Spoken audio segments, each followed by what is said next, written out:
तो पहला हमारा जो टॉपिक है, सॉलिड सिलेंडर कंडक्टर के द्वारा हमको मैग्नेटिक फील्ड निकालना है जो कि इनफाइनाइट लेंथ का है। Magnetic field due to a infinite long solid carrying current carrying wire. ये डेरिवेशन जो है इसका बोर्ड के पॉइंट ऑफ व्यू से ज्यादा इंपॉर्टेंट है। तो आइए जरा इसको हम लोग स्टार्ट करते हैं। वेलकम बैक, आप लोगों का ऑनलाइन ज्ञानी प्लेटफॉर्म पे स्वागत है। लास्ट वीडियो में हम लोग एम्पियर्स लॉ का एप्लीकेशन देख रहे थे। एम्पियर्स लॉ हमने समझ लिया था, उसमें जो है एम्पियर्स लॉ का एप्लीकेशन देख रहे थे जिसमें हमने स्ट्रेट वायर के कारण, जो इनफाइनाइट लेंथ का स्ट्रेट वायर था उसके कारण हमने मैग्नेटिक फील्ड जो है देख लिया था एम्पियर्स लॉ को अप्लाई करके। उस पे एक दो न्यूमेरिकल भी किए थे। उसी कंटिन्यूएशन में आज हम लोग सॉलिड सिलेंडर और होलो सिलेंडर के कारण मैग्नेटिक फील्ड देखेंगे। अप्लाई क्या करेंगे इस पे? एम्पियर्स लॉ ही अप्लाई करेंगे। तो आइए हम लोग स्टार्ट करते हैं। ये मूविंग चार्जेस एंड मैग्नेटिज्म में one of the most important topics में से है। कोई भी एम्पियर्स लॉ को पढ़ने वाला या मैग्नेटिक फील्ड के बारे में जानकारी लेने वाला इस टॉपिक को तो इग्नोर नहीं ही कर पाएगा। सबसे पहले हम लोग देखेंगे हमारे पास सॉलिड सिलेंडर कंडक्टर, साथ में उसकी लेंथ क्या है? इनफाइनाइट लॉन्ग है। सॉलिड सिलेंडर क्या होगा, होलो सिलेंडर क्या होगा, उसको हम एक सेकंड में देखेंगे और फिर हम क्या करेंगे, स्टार्ट करेंगे। हमने जो है यहाँ पे ये देखिए एक सिलेंडर बनाया, एक अभी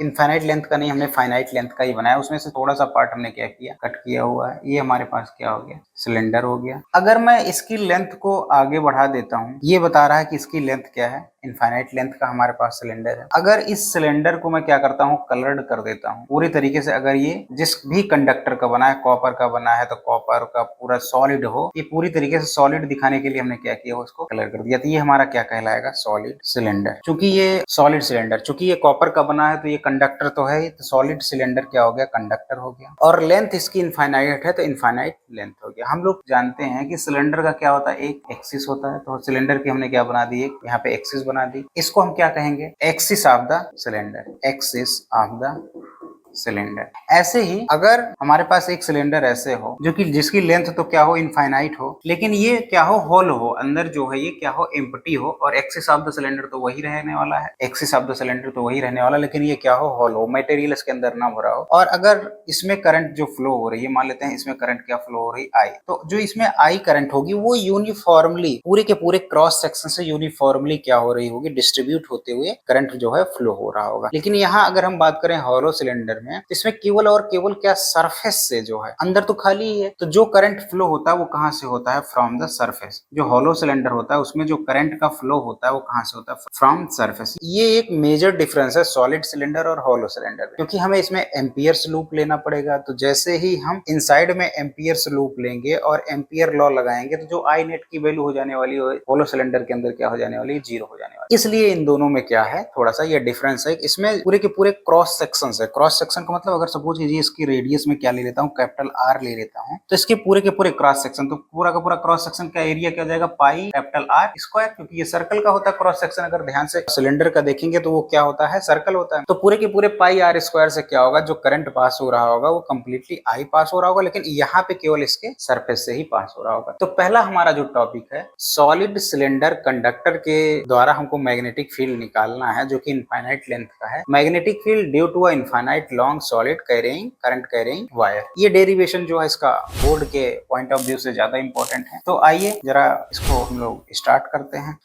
ठीक है, यहाँ हम एक सॉलिड सिलेंडर लेते हैं। ये हमने क्या ले लिया, एक सिलेंडर ले लिया, सो दैट आपको क्या करेगी, क्लियरली दिखाई पड़े। इसका हमने जो रेडियस लिया हुआ है, ये जो है ये हमारा क्या हो जाएगा, अगर ध्यान से देखें तो ये हो गया एक्सिस ऑफ द सिलेंडर। इसका रेडियस जो हमने ले लिया वो लिया हुआ है कैपिटल आर। ये हमारे पास है एक्सिस ऑफ द सिलेंडर। ये हमारे पास सॉलिड सिलेंडर है। सॉलिड सिलेंडर होने का मतलब ये पूरी तरीके से हॉलो नहीं है, पूरी तरीके से क्या है, मेटल का बना हुआ है। अब इसमें हमको क्या करना है, इसके द्वारा मैग्नेटिक फील्ड निकालना है। इस सॉलिड सिलेंडर के एक्सिस से, अगर इसके तीन केस हम इसमें देखेंगे, मैग्नेटिक फील्ड हमको कहाँ कहाँ निकालना है। सपोज कर लेते हैं, एक तो हमको निकालना है R greater than capital R, मतलब हम जो एम्पियर्स लूप चुनने वाले हैं, यानी कि सिलेंडर के क्रॉस सेक्शन से या सिलेंडर से बाहर हमको क्या करना, मैग्नेटिक फील्ड निकालना है। सपोज कीजिए ये सिलेंडर है, इसके कारण जो मैग्नेटिक फील्ड इसके बाहर निकालना है। दूसरा, R is equal to R पे हमको मैग्नेटिक फील्ड निकालना है। तीसरा, R is equal to less than, ये कहाँ पे आ जाएगा, ये इसका मतलब क्या हो गया, आउटसाइड ऑफ द सिलेंडर हो गया। ठीक है, दूसरा इसका मतलब क्या हो गया, on the surface of the cylinder हो गया, on the surface of cylinder हो गया। ये क्या हो गया, इनसाइड हो गया, इनसाइड ऑफ द सिलेंडर हो गया, राइट। तो हम लोग स्टार्ट करते हैं। पहला देखेंगे, पहला केस देखेंगे, case first, outside of the cylinder. जिसकी खास बात क्या होगी, स्मॉल आर ग्रेटर देन। अब हम लोग देखेंगे स्मॉल आर, इसमें क्या है, कोई भी पॉइंट हमने सिलेंडर के सरफेस के बाहर ले लिया जहां पे हमको मैग्नेटिक फील्ड निकालना है। सपोज कीजिए वो पॉइंट हमने ले लिया, यहाँ पे हमको निकालना है। तो हमको पता है कि सबसे पहले हमें क्या ड्रॉ करना पड़ेगा। अगर एम्पियर लॉ से ड्रॉ करना है तो सबसे पहले इस पॉइंट से होके पास होने वाला एक हमको ड्रॉ करना पड़ेगा। इस पॉइंट से पास होने वाला हमने क्या किया, ये देखिए थोड़ा सा दिखाने के लिए आपको, ये ठीक है, ये हो गया। इस पॉइंट पे हमको निकालना था। सपोज कोई पॉइंट को मान ले रहे हैं, ठीक है। यहाँ से हमने क्या ड्रॉ कर दिया, सबसे पहले इस पॉइंट से पास होने वाला एम्पियरन लूप हमने ड्रॉ कर दिया। जैसे गॉसियन सरफेस होता था वैसे एम्पियरन लूप आपको ड्रॉ करना होता है। ये ड्रॉ करते समय उस पॉइंट से दो चीजों को आपको ध्यान देना होता है। पहला, अगर ये हमारे पास सिलेंडर है तो इसमें अगर मैग्नेटिक फील्ड की डायरेक्शन देखें तो हमें क्या करना पड़ेगा, जिस डायरेक्शन में करंट जा रहा है, करंट की डायरेक्शन ये आई, उसकी डायरेक्शन में आप थंब को करिए और बाकी 4 फिंगर से उसको कर्ल करने की कोशिश करिए। ये सिलेंडर हो गया। तो यहाँ पे मैग्नेटिक फील्ड कहाँ जा रहा होगा, into the board. Into the board को हमने किससे डिनोट करते हैं, ज्यादातर क्रॉस से हमने डिनोट कर दिया, तो यहाँ पे हो गया। और जो हमें दूसरा क्या करना होता है, यहाँ पे हमें एक करंट एलिमेंट चुनना होता है। ये हमने जो करंट एलिमेंट चुन लिया, ये ऐसे ही है, सर्कल फॉर्म में है, तो उसकी डायरेक्शन भी हमने क्या चुन ली, ये जो है ये बी की डायरेक्शन थी। इसी तरफ हमने क्या किया, इतना डीएल चुन लिया, डीएल वेक्टर भी चुन लिया। और बी तो क्या है हमारे पास इनसाइड। तो यहाँ पे अगर ध्यान से देखें तो B and current element DL, magnetic field और करंट एलिमेंट डीएल के बीच का जो एंगल हो गया वो कितना हो गया, 0 डिग्री आ गया। अब जरा हम लोग एम्पियर्स लॉ लगाते हैं। एम्पियर्स लॉ क्या कहता है, उसका जो इंटीग्रल है, कहता है line integral of B dot DL. अगर मैग्नेटिक फील्ड का करंट एलिमेंट के साथ डॉट प्रोडक्ट लें तो हमेशा परमिएबिलिटी ऑफ फ्री स्पेस और करंट जो उसके थ्रू पास हो रहा है उसके प्रोडक्ट के बराबर हो। इसमें दो चीज सॉल्व करना है, एक left hand side of the integration, दूसरा right hand side of the equation. अगर लेफ्ट हैंड साइड को हम लोग ध्यान से देखें तो हमें पता है कि एक पॉइंट से इसी को मैंने क्या बोलते हैं, इसी को स्मॉल आर, इसी को हमने क्या बोला, स्मॉल आर। वही हमारा केस है कि एक्सिस ऑफ सिलेंडर से स्मॉल आर डिस्टेंस पे हमें क्या करना, मैग्नेटिक फील्ड निकालना, जो कि क्या है, रेडियस ऑफ द सिलेंडर से क्या है, ग्रेटर है। ठीक है। अब जरा इस इंटीग्रेशन को सॉल्व करते हैं। जब हम सॉल्व करेंगे यहाँ तो क्या हो जाएगा, B D L cos 0 degree is equal to mu naught. जरा ध्यान से देखिए, इस पूरे के पूरे सिलेंडर से जो पास हो रहा है एम्पियर लूप से, पूरे एम्पियरन लूप से जो करंट पास हो रहा है वो आई नेट जो है आई के बराबर हो जाएगा। यहाँ पे क्या हो गया, आई के बराबर। कॉस 0 की वैल्यू 1 होती है तो हमारे पास जो लेफ्ट हैंड साइड बचा वो क्या बचा, B dot D L, B into D L is equal to mu naught. अब डॉट प्रोडक्ट को तो हमने सॉल्व ही कर लिया। अब चूंकि एक एक्सिस ऑफ सिलेंडर से आर डिस्टेंस पे है, किसी एक पर्टिकुलर डिस्टेंस पे हम लोग जानते हैं मैग्नेटिक फील्ड क्या होता है, कांस्टेंट होता है, इसलिए क्या करेगा, इंटीग्रेशन से बाहर आ जाएगा।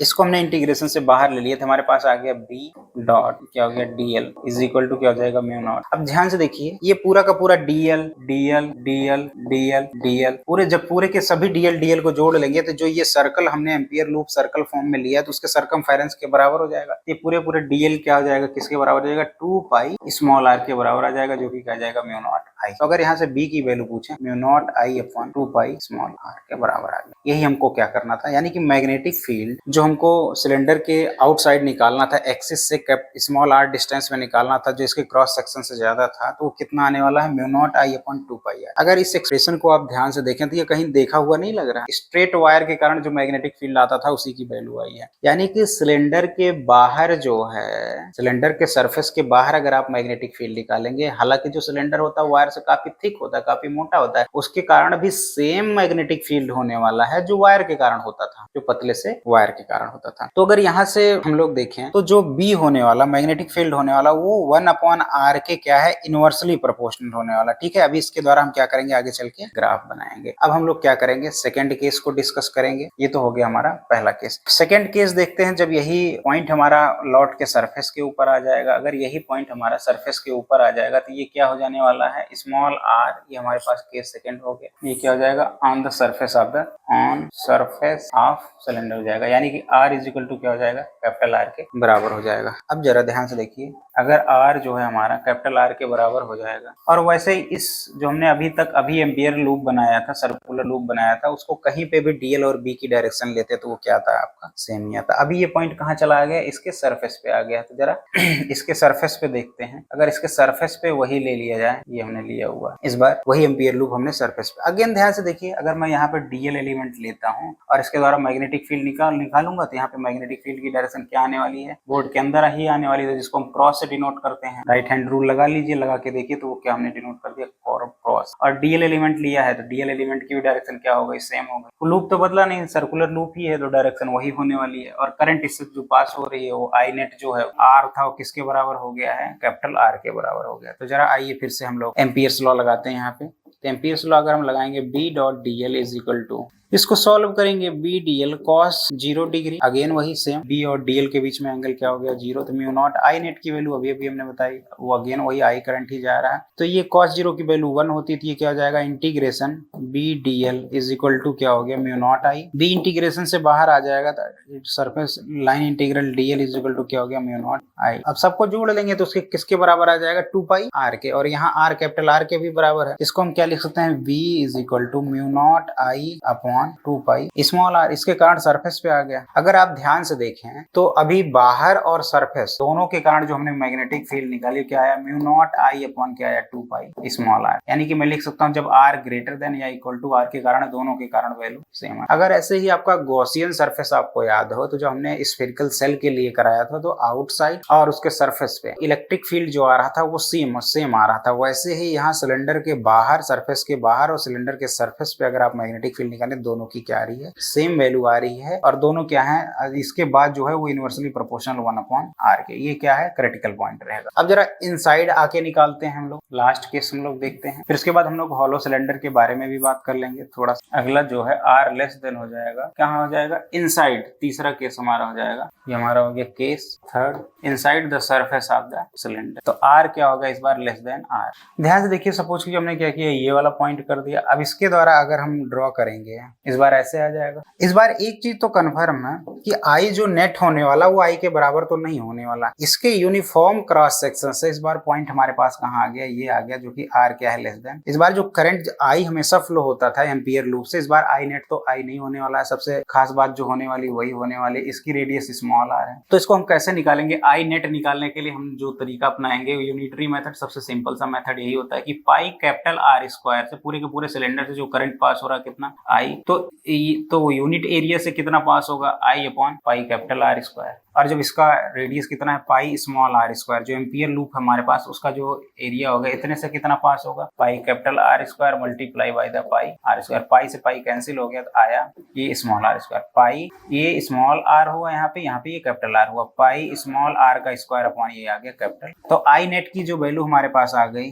यानी कि right side of the Ampere's law में हमें वैल्यू मिल गया। अब जरा इसके लिए इंटीग्रेशन सॉल्व करें तो अगेन आपको क्या करना पड़ेगा, इस पॉइंट से पास होने वाला हमने क्या लिया एम्पियर सर्कुलर लूप ले लिया। अगेन देखें तो मैग्नेटिक फील्ड की डायरेक्शन क्या होने वाली है, अंदर ही होने वाली है। मैग्नेटिक फील्ड की डायरेक्शन बोर्ड के अंदर हुआ, इसलिए हमने किससे डिनोट कर दिया क्रॉस से। और यहाँ पे अगेन हम जो डीएल लेंगे उसकी भी डायरेक्शन क्या होने वाली है मैग्नेटिक फील्ड के डायरेक्शन में, क्योंकि यहाँ से जो है जो ऐसे हमारे पास ऐसे रिंग है तो यहाँ पे जो डीएल एलिमेंट लेंगे वो करंट के डायरेक्शन में होती तो वो भी क्या होगा इनटू द बोर्ड ही होगा। तो जरा यहाँ पे सॉल्व करते हैं हम लोग Ampere's law, B dot D L is equal to क्या हो गया म्यू नॉट आई नेट।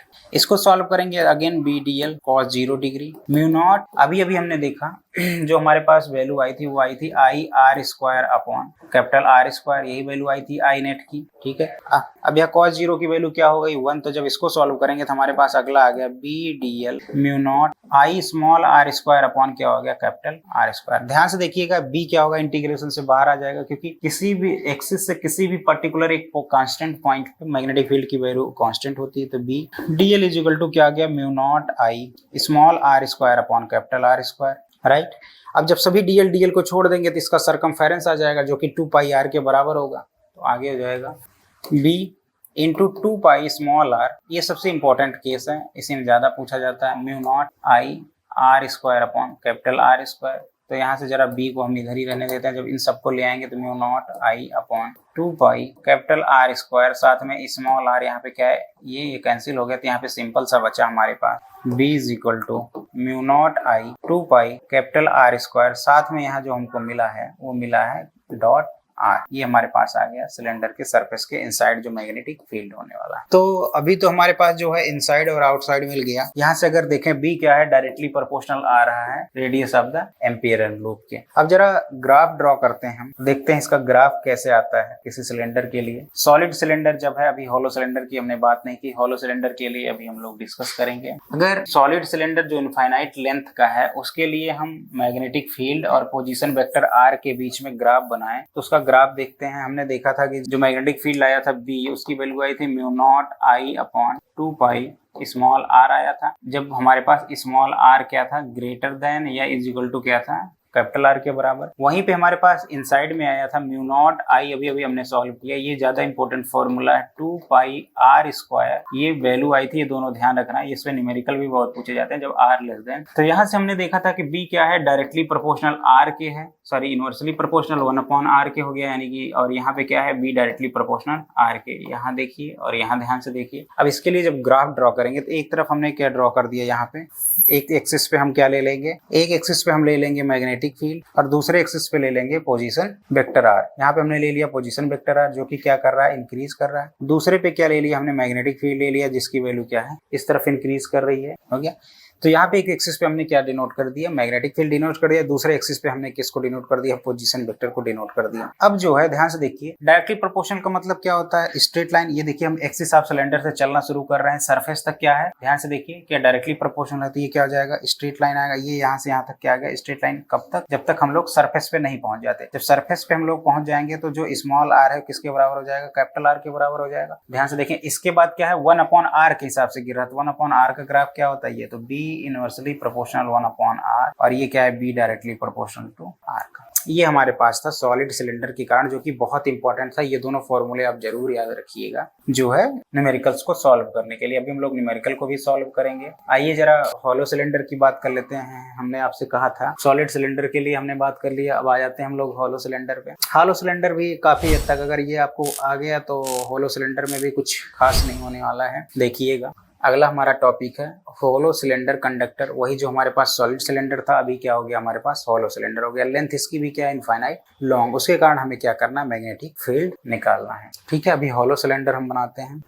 ये हमने क्या किया, होलो सिलेंडर में ड्रॉ कर लिया, राइट। जरा पहले अब इसकी मैं एक्सिस ड्रॉ कर लेता हूँ। ये है एक्सिस, ये हमारा हो गया axis of the hollow cylinder. ये हमारा हो गया, ये होलो है इस बार, ठीक। जो इसमें करंट पास होती है, पिछली बार हमने क्या देखा था कि हम क्या मान सकते हैं, जो आउटसाइड या फिर सरफेस पे था तो करंट को हम मान सकते हैं एकदम सिंपल, वायर के कारण जो मैग्नेटिक फील्ड आता था वैसे तो करंट को मान सकते थे कि सॉलिड सिलेंडर के एक्सिस से पास हो रहा था। लेकिन इस बार जो होगा, जो आप करंट आई को डिनोट करेंगे वो केवल इसके सरफेस से इसके जो सरफेस होगा, सरफेस का मतलब क्या हो गया, ये जो होलो सिलेंडर हमारे पास, सपोज कि ये होलो सिलेंडर है, इसके अंदर से नहीं, इसके जो सरफेस पे है उसी से केवल करंट, मतलब जो आई होने वाला है अंदर, जो आई होने वाला वो क्या हो जाएगा, आई की वैल्यू जो अंदर होगी, आई की वैल्यू वो क्या होने वाली, 0 होने वाली। अब जरा खुद ही ध्यान से देखिए, अगर इसमें मैं 3 केस बनाता हूँ। पहला case R greater than capital R, जहाँ पे कैपिटल आर क्या है, इस सिलेंडर का रेडियस है, कैपिटल आर हो गया इस सिलेंडर का रेडियस। दूसरा हम देखेंगे आर इज इक्वल टू, दूसरा केस हमारा रहेगा। तीसरा देखेंगे आर लेस देन आर। आप गेस करेंगे। अगेन देखिए, जब मैं आउटसाइड कोई पॉइंट ले लूंगा तो बहुत आसानी से हमारे पास जो एम्पियर लूप आने वाला है बिल्कुल वैसे आएगा जो सॉलिड सिलेंडर के केस में आया था। तो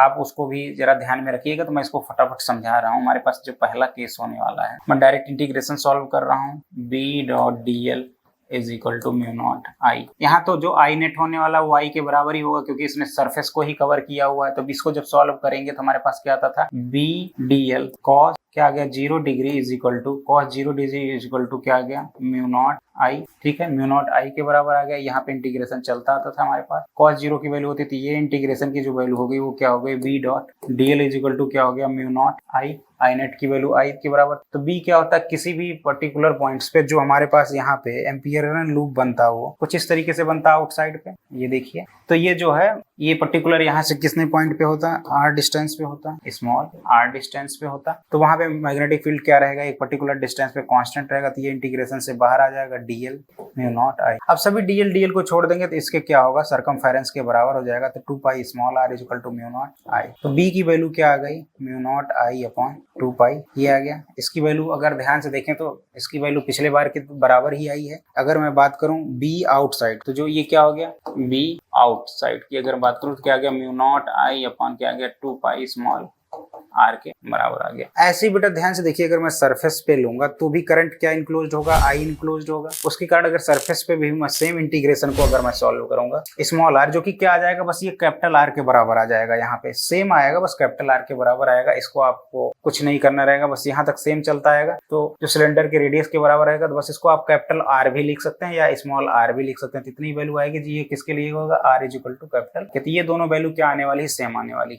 तो B out is equal to क्या हो गया, बी सरफेस, बी आउट अगर ध्यान दें हम लोगों की वैल्यू आई, तो जो बी की वैल्यू आ गई वो क्या आ गई, mu naught I upon 2 pi small R के बराबर। यही बी अगर सरफेस पे बात करें तो ये भी म्यू नॉट आई अपॉन क्या आ गया, 2 पाई आर कैपिटल आर के बराबर आ गया। अगर वही अब बी इनसाइड हम निकालें, जरा ध्यान से देखिए, आई नेट तो क्या हो जाएगा, 0 हो जाएगा। जो हम अगर यहाँ पे कोई एम्पियर्स लूप बनाएंगे तो इसमें जो आई नेट होगा वो क्या हो जाएगा, 0 हो जाएगा। 0 होने से राइट हैंड साइड क्या हो जाएगा, इस इक्वेशन का 0 हो जाएगा। 0 हो जाएगा तो यहाँ से ये प्रोडक्ट में 0 हो जाएगा। तो जो बी की वैल्यू आने वाली है इनसाइड द होलो सिलेंडर वो क्या होने वाली है, बी इन की जो वैल्यू आ जाएगी वो क्या आ जाएगी, 0 आ जाएगी। तो जो यहाँ पे ये किसके लिए था, ये था R greater than capital R, ये R is equal to capital R, ये आर लेस देन आर के लिए आ गया। ये था हमारे हॉलो सिलेंडर के लिए दोनों का डेरिवेशन। तो आज आपके टाइम के लिए धन्यवाद। आज इतना ही रखते हैं। कोई भी अगर इससे रिलेटेड क्वेरी हो तो हमें क्या करिए, सेंड करिए। Thank you.